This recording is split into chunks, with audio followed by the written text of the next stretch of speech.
People love our doctors and nurses when they go abroad, and we want to get them back. We want them to come back with the talent, experience, expertise that they will develop when abroad, and to contribute not just to their 9-to-5 job or their out-of-hours job in Ireland, but to contribute to the conversation about how we can make things better for our population.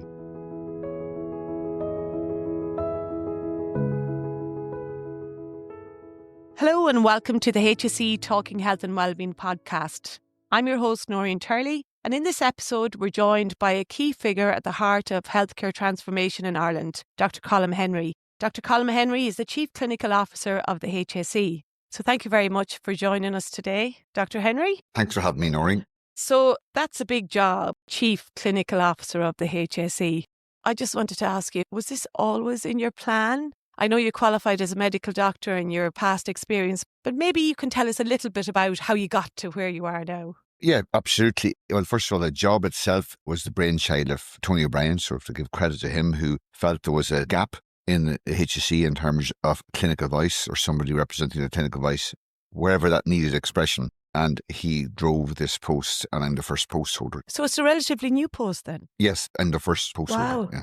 So in my own background, I'm a hospital consultant, and I trained here in Ireland and abroad in Scotland. I was happily doing my clinical work and then kind of fell into a clinical director post, first of all in my own hospital, the Mercy Hospital in Cork, and then became more interested, and I still don't know what I want to do. So, so there's an element of falling into these different jobs. But it's part of life and part of career progression. Some time ago, I heard Anthony Fauci, the famous American infectious disease consultant and healthcare leader. He came to Ireland with the great honour of hearing him speak. And he encouraged everybody, of course, have a plan for where you want to go in life. But then if opportunities present themselves, to not go in a straight line, but have a zigzag line instead. His own stellar career took many zigzag lines, and it resulted in huge achievements in terms of what he's done. In my own more modest career, I've assumed a zigzag line too. Yeah, I think all the different experiences that you bring with you from all of the zigzags that you do obviously help you in every job that you're doing as well, really, you know. So look, we know that the health service is going through significant change at the minute, and we've got our new regional health areas. So from your perspective, what opportunities does this bring for delivering a more modern, responsive healthcare in Ireland? Well, there's been a strong feeling that we have built a healthcare service which is excellent in many ways. We've incredible world-class specialists who qualify at home, train abroad and come back, or those who qualified abroad and come back. And that includes doctors, we have nurses, health, social care professionals. So we have very high calibre of staff. But there's been a growing realisation that healthcare has evolved around largely the needs of acute hospitals and the services they deliver, and that this doesn't correspond to the changing needs of the population. If you look at the population as it's changed in Ireland, it's getting bigger. It's getting older. We'll have over 1 million people aged over 65 by 2030. And it's getting more complex in that the kind of transactional model, meaning the idea that you could go in to an emergency department with one problem, get it solved and go home, that's becoming a less plausible, less credible model of healthcare, given there are so many people who are living with chronic disease and there are so many older people now reliant on acute services. So the regionalisation is an attempt, successful, and I think all indications are that it is, and will develop, to integrate all our services in a way that makes sense to patients. Instead of saying that's community and I have to go to different people for each element of that ultimately the vision says, well, the pathway of your health in life, right through from disease prevention to good healthcare promotion, to self-management, to GP, to if you are unfortunate enough to develop chronic disease or survive something such as cancer, that you'll be cared for in a hub in the community that's linked to the hospital for specialist services. So there's a natural story and journey that's described in healthcare, instead of the stop-start kind of journey that is either facilitated or indeed obstructed by the way healthcare has developed. Yeah. And where do you see clinical leadership evolving within this restructural system or restructure programme that's going on at the moment? Clinical leaders that I know of and I would admire most have been core to how we got to this area, because it's their design of healthcare, their promotion of the idea of integrated care, their, if we call it, left shift, meaning instead of focusing on hospital-based treatments alone, to see, well, how can we go further back? How can we prevent the kind of conditions that need you to go to hospital? How can we encourage and facilitate your self-management of your condition? How can we get you to work with your GP more in the management of your chronic disease? How can we facilitate your recovery from cancer back out in the community? The healthcare leaders I've worked with over the years have been part of this journey, designing pathways for patients that are more holistic or broader, and they're leading many of the clinical programs. So the greatest acknowledgement to anyone's work is when it's implemented. And so for many of those people healthcare leaders I know of who advocated and espoused integrated care for many years, it must give them great satisfaction to see that now being implemented. Yeah. And one of those areas that you're looking at to try and integrate care is something called integrated care and system transformation. And it's complex, isn't it? There's a lot of different people who are involved in this. Do you want to explain to us a little bit about that? Well, the challenge for us always is to avoid using terms that can't be translated readily into what people's experience. So for integrated care, what we mean is that your needs are delivered wherever you may be, whether it's at home, and how you're informed yourself about your condition and how you help self-manage it, whether it's through your GP and whether it's right through to hospital care and back out again. So we have to make sure that we're able to create stories out of the term integrated care that make sense to patients who are listening, who think, well, that's how I'd like to have my heart failure, or that's how I'd like to have my cancer dealt with. That's where I have to go for specialist treatment. This is a hub or a go-to for this, and my GP will attend the following. That they can see that the different elements of healthcare, which have been for so long, not always siloed, but a tendency to be siloed, are linked together in a way that makes sense to them, their needs, and the kind of journey of their condition. Yeah. And so the regions, my understanding of the regions is that the region will try and facilitate that particular population in that region. So the needs of somebody, say, in a very urban area might be very different than people in rural areas. Of course, what we're doing with the regional healthcare authorities, and one of the pieces of work I'm proud of over the past few years, is the reform of public health. Yeah. We now have a stronger public health workforce. Our public health specialists are given the recognition that they've long deserved, perhaps maybe too long in addressing. That means that their high calibre of expertise available to us now, so that when we're designing healthcare around one region of the country, it's not around the needs of a hospital or based around the kind of particular profile of specialists they may have in a hospital. It's around the needs of population. And I was very struck last year. I went to a course in London over population health, and the idea of how we develop healthcare for populations is very well refined there. So what they do, I've met some of the figures in the UK who provide this kind of service nationally and regionally, is they look at the needs of one population. They break that population down into different, what they call stratification population, and then they assess, well, what's the most effective thing we can do to intervene to improve the health of different segments of this population. If we look, for example, at a population and respiratory illness, they would look and see the different ages, how that corresponds to where people live, to areas of deprivation, and then what interventions can we make that are most effective and most focused on the people who need it the most. And then as you follow that logically, and any hospital consultant who will understand this, is, when you're dealing with the end stage of illness all the time, as people do in hospitals when people become very ill, your interest is drawn more and more to what causes illness in the first place. And that brings you more and more to the work of people like Michael Marmot in the UK, where he focuses on the social determinants of health. What conditions make it more likely for people to become unwell? And the more you get drawn into this, then you realise that early interventions are important. We mean early childhood. By identifying people at risk where they might live, triggers for poor health, the interventions then can help avoid some of the ill health of later life and can put people on a pathway to better health. And we've got Sláinte Care, I guess, in Ireland as well. And that's looking at 20 areas within Ireland. And I know there's 4 more areas. What we need to do, working with public health, is be able to identify those triggers that allow us to intervene. A lot of good work has been done on this. There's work on traveller health, an action plan there. There's other work with public health looking at deprivation. We were able to map out areas of deprivation across the country. And what we need to do is refine this further again, so that when we're looking at interventions, if somebody is looking at the health of the Midwest, for example, we're able to identify not just the geographical areas, but the types of population, the age profiles of people, the backgrounds they come from. And then what interventions can we make for those who are most needful, that are most effective? And that involves kind of a disciplined analysis, a very scientific analysis of population. It's called population healthcare planning, and deciding then what interventions are most effective where. A good example is our screening program. Our screening programs have looked at poor uptake among certain populations in the northeast inner city in Dublin, for example. So it's not just a question of curiosity of seeing, well, we have very low uptakes in the northeast inner city. It's what can we do to improve awareness of screening, to bring the benefits of screening to that population, to facilitate their attendance to screening programs. Yeah. Because often it's the case that it's those populations who stand to benefit most from screening programs. And it's the people from the areas that are more affluent who are very high attenders of screening, but actually may benefit to a lesser degree.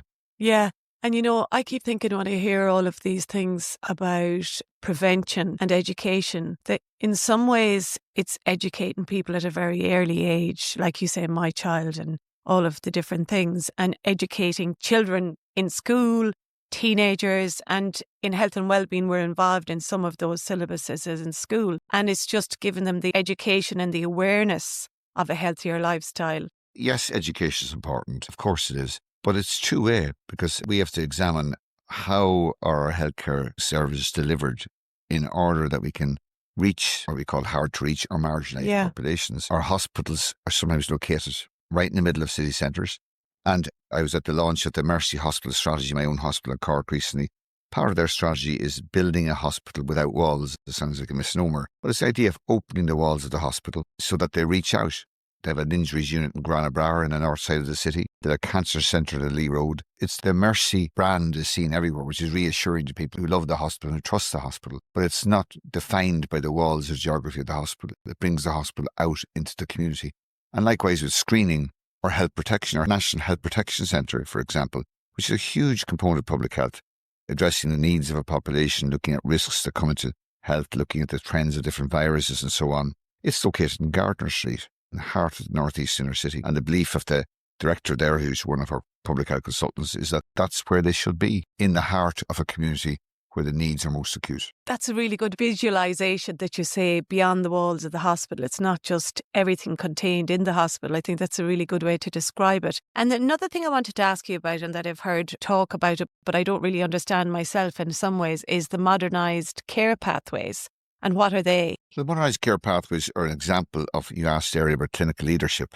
And one of the great values that clinical leaders bring is that frontline knowledge of what works and what doesn't work. And it often brings immense frustration. One of the nice things about my job, which is difficult but nice at the same time, is that in this job or the previous job where I was an advisor for acute hospitals, there were clinical leaders who would come to me saying, we're delivering this wrong. For example, we're bringing people with hip fractures to the wrong hospitals.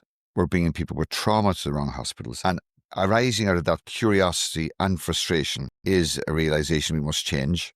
And that leads onwards to what we have, a national trauma strategy. And that leads then to how we bring patients with major trauma to the right patients, right place, first time. It's a really important part of clinical leads that they look at the problems we have. And when you look at modernised care pathways, it was waiting lists, long waiting lists, increasing year on year, driven not just by the pandemic and the aftermath, but by, as I said, an older population, people surviving longer with chronic disease and cancer. And their frustration was seeing so many patients on the waiting list, where the hamster on the wheel were working harder and harder to reduce that waiting list, but finding it more and more difficult. And one of the reasons it's difficult is because we had a model which facilitates people joining a long waiting list to see a consultant in the hospital. We asked them, well, come up with ideas for us that would be easier for patients to access care earlier. So you're asking people directly at the front line. Tell us how we can do things Tell us differently. how we can do it. And what they'd come up was, we got funding for it, and thanks to the Minister of Health, Stephen Donnelly at the time, 33 pathways over many, many sites. And what they do is bring care out into the community for common conditions. An example would be incontinence, a very common reason for referral to urology clinics. The traditional experience for patients was, I'm referred to see a consultant. That could take a year or two to see a consultant. Imagine the discomfort while you're waiting to be seen. So now in the west of Ireland, following an initiative by Eamon Rogers, one of our great leaders, a surgeon and urologist, is we set up a system in the community where people are assessed by a physiotherapist or an advanced nurse practitioner. They can receive referrals from GPs or indeed from urologists themselves. They get seen sooner. There's a protocol there because they're working in the same clinical governance or clinical family as a hospital, where there's triggers that would say to them, for these patients, you need to go on to further specialist referral. But for the great majority of patients, their problem can be dealt with earlier and sooner in the community.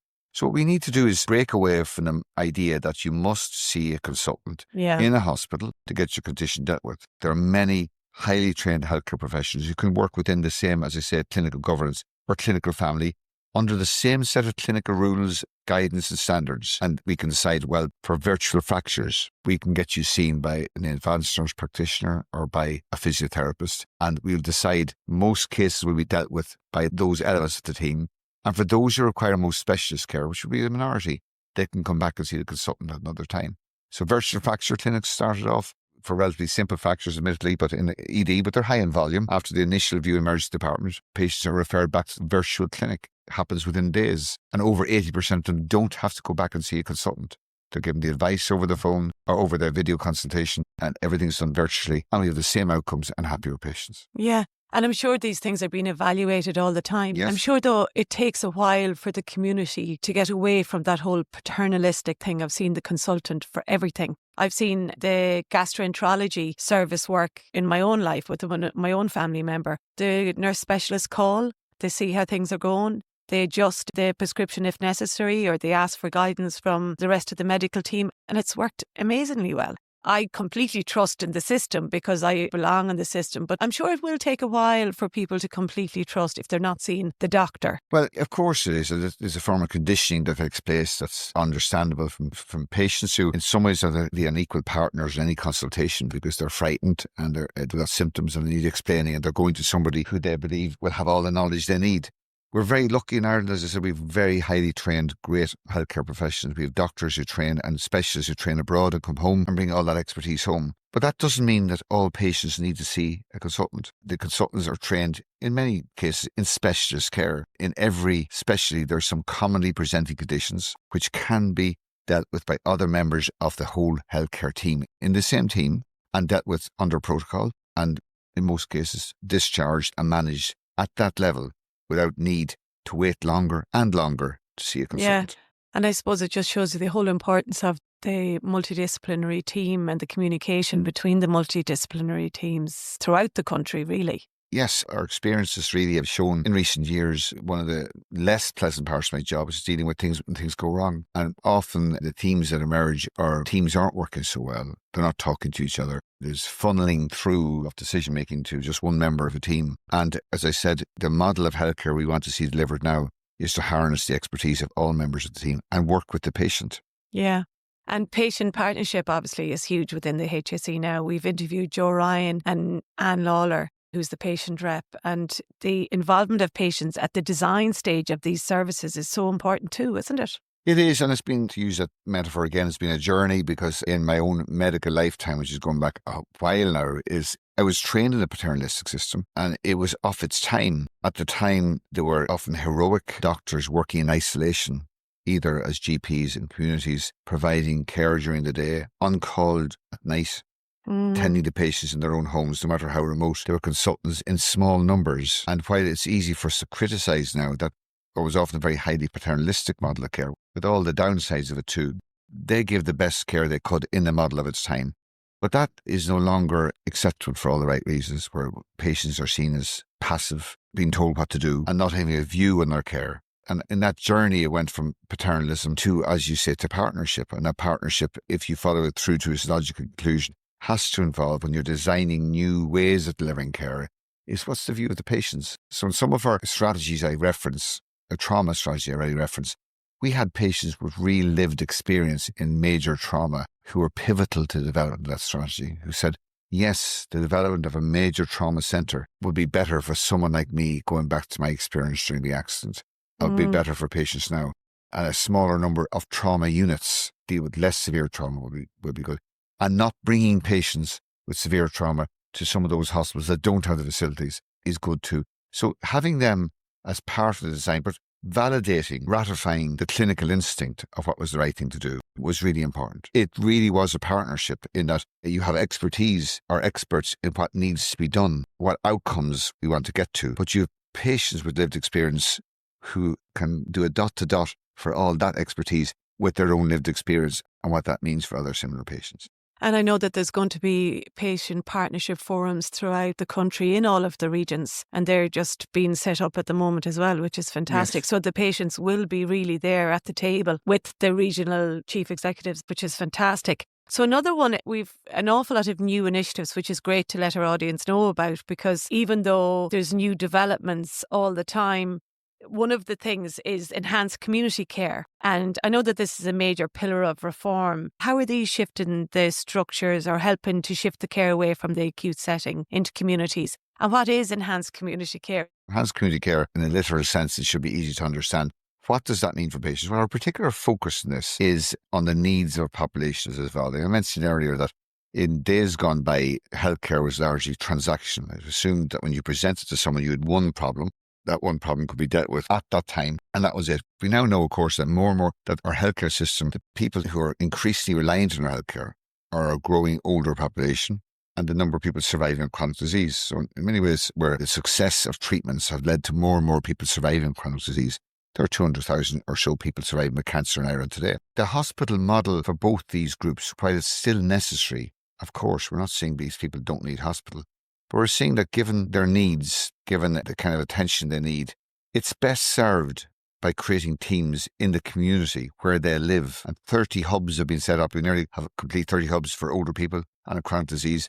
That will be staffed by a multidisciplinary team that will have a consultant in place linked to the hospital for those who need hospitalisation. So would they get referred now by their GP? Yes, referred by their GP. And we're already seeing that the older persons has in 2024, 140, 150,000 contacts with patients. The chronic disease, 350,000 contacts with patients.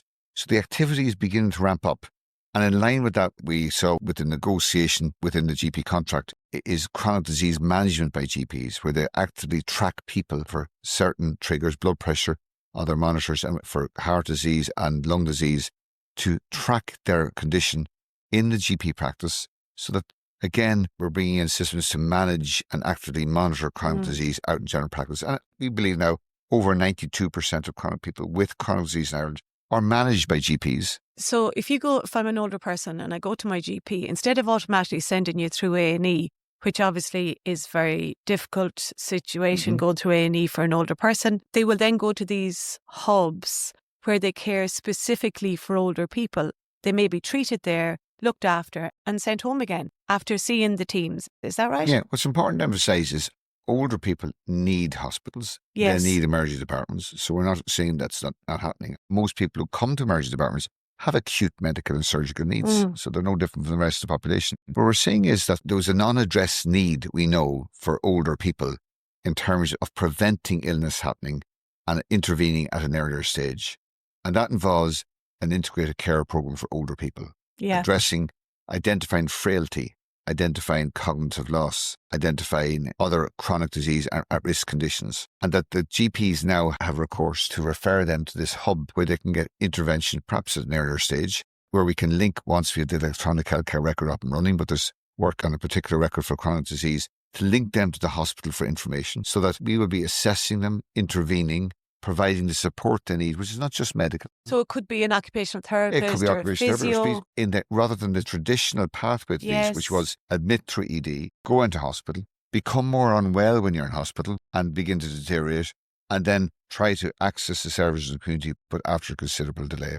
Now, those problems still are there, but we're putting in place the building blocks now to link, as I said, to imagine the pathway for older people, to imagine where they live, and the centre of healthcare being where they live, and then their needs are corresponding to where they live, rather than defining their needs and their healthcare around the centre of a hospital. Beyond the walls of the hospital again, really, isn't it? It's all about that. I keep thinking about the staff as well and the number of staff that we need to be able to develop and implement all of these hubs and all of these services around. Yes, and we've nearly all the hubs, the 30 hubs in each of the older people in chronic disease. We're short of that at the moment. We're hoping to complete those remaining. And they will need recruitment of teams. Then those teams that be integrated with the hospitals. Really importantly, Noreen, is that electronic link. There's no point in people washing up without their notes or their medications because people won't have confidence then. That link is going to be really important. But the stress, when you go back to healthcare teams, this is an additional part of the profile of healthcare teams in Ireland. We're a small but proudly independent country. We have transplant programs that are highly specialised. We have other highly specialised programs everywhere. And it's something like the transplant program. We have extraordinary surgeons and physicians and nurses who provide support to those transplant programs. And those kind of specialist services will always need to be there, like cancer services. What we want to do is obviously want to support and develop our specialist teams that hospitals need to have in place. But we need to enhance that gap that was there, which was for the growing number of people surviving with chronic disease, growing number of older people who are higher users of healthcare and say there is another way for you to access what you need, not just based on your illness, but also in terms of how that affects your function and your ability to manage independently at home. There's more GPs being trained now, is that right? Well, GPs are, lest we forget, our news stories will focus on trolleys, waits in the emergency department. Of course, they're a concern to people. But every year we see about 1.5 million people in emergency departments. Our GPs see 29 million consultations. Yeah. So healthcare, the great majority of healthcare is delivered by our general practitioners. And anybody who feels that we can design all these hubs, provide better specialist services in hospital without supporting and developing general practice doesn't understand healthcare. The great majority of healthcare is a personal relationship between people in the community and their general practitioner. So we're having to work hard because increasing the number of trainees in response to our population needs. We have to work hard.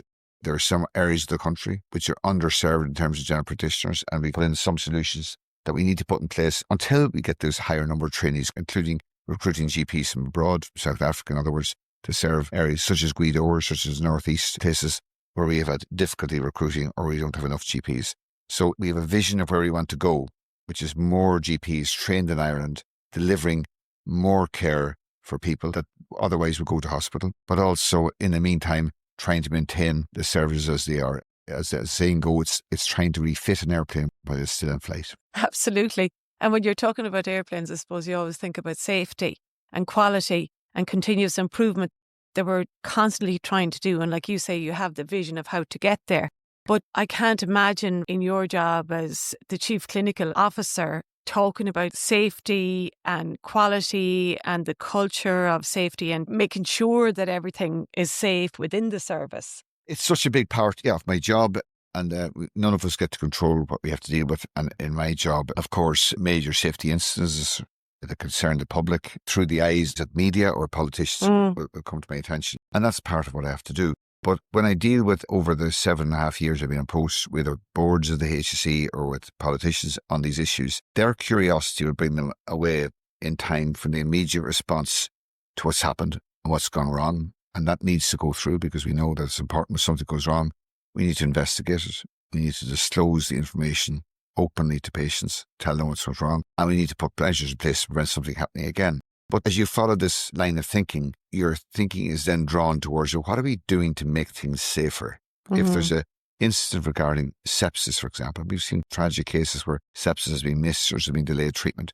What are we doing to ensure that our healthcare staff around the country are aware of how to intervene in sepsis? They're aware of the timeliness of importance of dealing in, of recognising it, and that they're maintaining their training in it, and that then we in turn can assess the impact that training and awareness in terms of audits and following up on how effective our treatment is for sepsis. So the journey of safety begins in responding to things that go wrong and all the upset that causes, and the open disclosure that's necessary, and the investigation to find out what happens. And the learning, I guess, from that incident. And the learning from the incident. But it will draw you towards, well, what are we doing then to prevent things, to make a safer healthcare system? And what we do is we look at the common causes of harm, and they include, I mentioned, sepsis, falls, pressure sores, and you can look them because we have a reporting system called NIMS where people report adverse events, medication errors, and then you try to put programs or systems in place to try and reduce the errors as they come through in our information systems to say that these are the medication errors from last year. That's the kind of profile they're involved. Then what are we doing? What are the checks we're putting in place to support staff to avoid making those errors in the future? So it's less headline grabbing. Yeah. But if you're really interested in patient safety, then you're going to be interested in staff and how you support them. And that's why I say we talk a lot, and I'm sure you hear a lot in these podcasts about patient-centred care. But anybody who's really interested in patient-centred care, and everybody says they are, the next question is, well, what are we doing to support staff? So what are we doing? Well, training is important. Listening to staff, is supporting them in difficult situations. We mentioned responding to safety events, which is sometimes a frightening experience for staff as well, and focusing on the learning that comes out of that. But in terms of safety, is supporting them when they go to work to do the right thing and the safe thing as much as possible. And that's a function not just of their training in undergraduate and postgraduate work, it's also the systems we put in place to ensure that they can recognise sepsis, for example, treat it in a timely way, and then be able to measure themselves against those standards so we can continuously improve. And the other thing is so that they're not afraid to voice their concerns, or if they see an issue, or if they have somebody to go to or someplace to go to be able to say, well, look, this is something that I think we could improve on, so they can give their opinions as well, and they're not afraid to do so.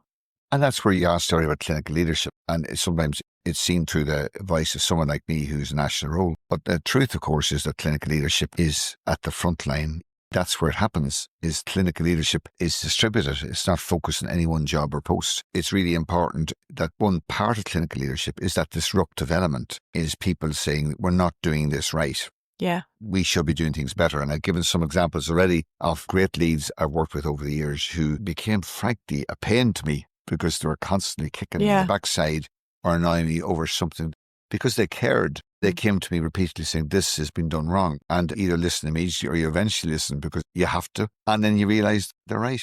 And then you have to change ways of delivering. And I mentioned already that trauma program, which is one particular one that comes to mind just today, is how we went on that journey from sending patients with trauma to all hospitals, realising we could do things based on best international practice. We could do it a much better way. You know, one of the best things, we've done quite a number of these podcasts so far and over the last couple of years. And one of the best things for me is meeting the staff who deal directly or work directly in the service with patients. And I always say it's one of the best kept secrets. People in the HSE, I'm not saying everybody enjoys their job, but so many people show up to do the interview who love their job, who are so passionate about what they do, who want to be doing that. And all they need is that pathway of somebody listening to them to be able to develop a service for the patients or their service user. And it's really humbling to hear them when they're showing up. People are always nervous doing the podcast, and I say, just show up as yourself. And the passion and commitment that they have, it's just outstanding.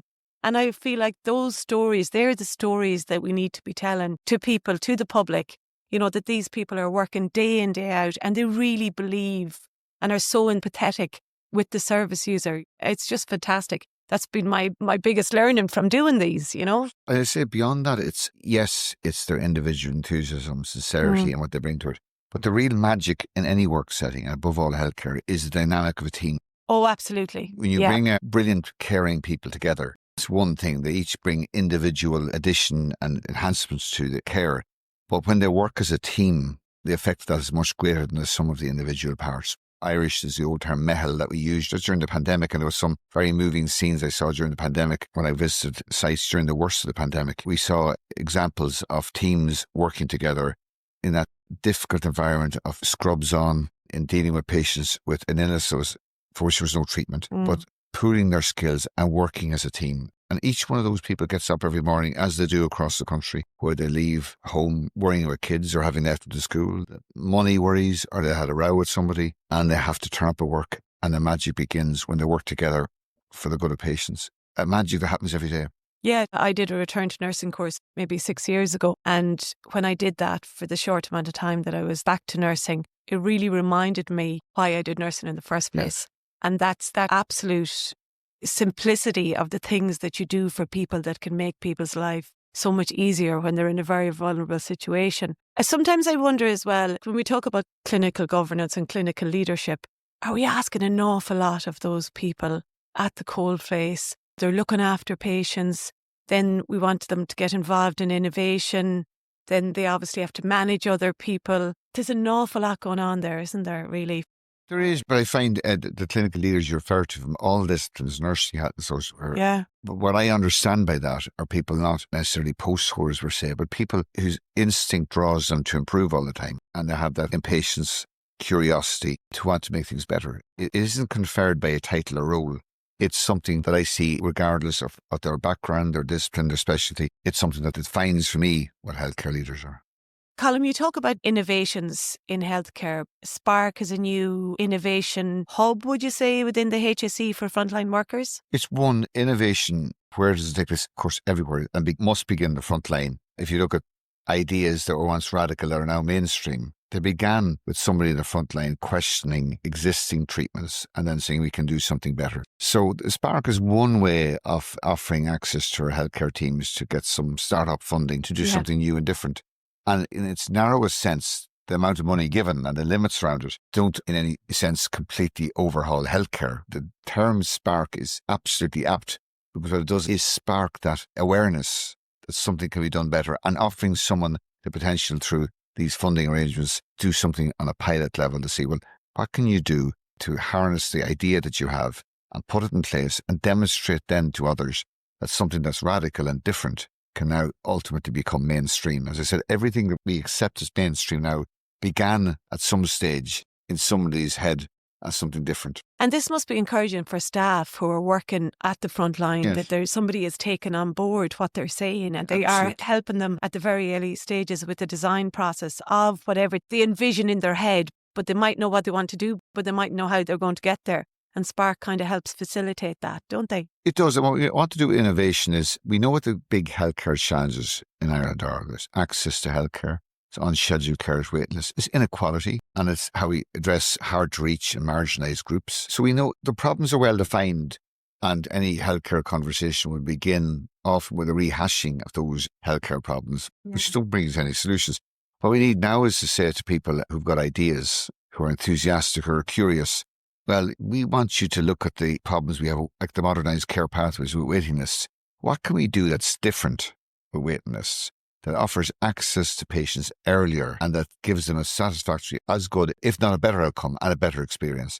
And Spark is the same. The range of it, I won't say the chaos of it, but the almost unrestricted range of ideas that come through Spark is part of its magic. And I know that there's a whole digital transformation, and we interviewed Damien McCallion there earlier on in the year, and the electronic patient records, as you mentioned, and the importance and how that will have a huge impact, I think, for clinicians and for people working in the service and for the patient, obviously. Well, clearly, but it won't happen unless there's real-time, available, reliable information with patients wherever they may present, to a GP, to a community hub or to a hospital.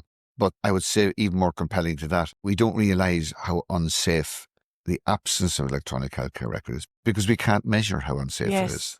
So staff, as I speak to you now, there are staff everywhere in the country probably dealing with patients who are presenting and not having access to their notes or limited access to notes. And that's unsafe. And the time it takes. So again, as I said, if we want anyone who's interested in patient-centred care, conversation draws you to, well, what are we doing to support staff to provide safe, effective, timely care? So that's a lot, Colm. We've discussed a lot today, and I feel like we could have a few episodes here. But at the end of all of that, what gives you hope for the future of the health service? As I said, I've been a healthcare professional a long time, a consultant, and I'm in this job for over 7 years now. The thing that gives me much enthusiasm is to see enthusiasm in others. It's infectious. So those people, and they're often younger, not exclusively, but people who say, I want to change things, that patience, the curiosity that what we're doing now is not good enough, we can do something different. And we're very lucky, as I said earlier, with our healthcare profession profile in Ireland. We have a very high level of training. That's recognised abroad. People love our doctors and nurses when they go abroad, and we want to get them back. We want them to come back with the talent, experience, expertise that they will develop when abroad and to contribute not just to their 9-to-5 job or their out-of-hours job in Ireland, but to contribute to the conversation about how we can make things better for our population. And if you had one major priority or one major change over the next couple of years, what would it be? I think I'm speaking as a hospital consultant here, or maybe a recovering hospital consultant, as all discussions in healthcare do bring you back to when can you intervene to prevent ill health? And those conversations bring you back to early intervention in childhood. And it's how do we identify at-risk children, where they live, who they're born to. These are the biggest determinants of health. It's where you're born, who you're born, into what setting you're born, your education, your nurturing, what intervention are not happening at early stage in life. And as we develop a much more resilient public health workforce now, I would like to see us in our population healthcare planning work towards looking at each healthcare region as what are we doing to intervene, to identify those at risk in early life and to make meaningful healthcare interventions to make them more aware of their health and protecting their own health and supporting them in ill health. Well, thank you very much for spending time today with us, Colm. Like I say, I think we've a lot more to discuss. But that brings us to the end of this episode of HSE Talking Health and Wellbeing. A big thank you to Dr. Colm Henry for sharing such valuable insights from the importance of integrated, person-centred care to the power of clinical leadership, digital transformation, and truly listening to our patients. If there's one message to take away, it's that Ireland's healthcare system is evolving, and at the heart of it is there are people who make it work day in and day out. As we continue to face big challenges, there is also real momentum and reason for hope. If you enjoyed this episode, don't forget to share it with family, friends and colleagues. And you can find previous episodes and more information on health and wellbeing at hse.ie. Thank you for listening.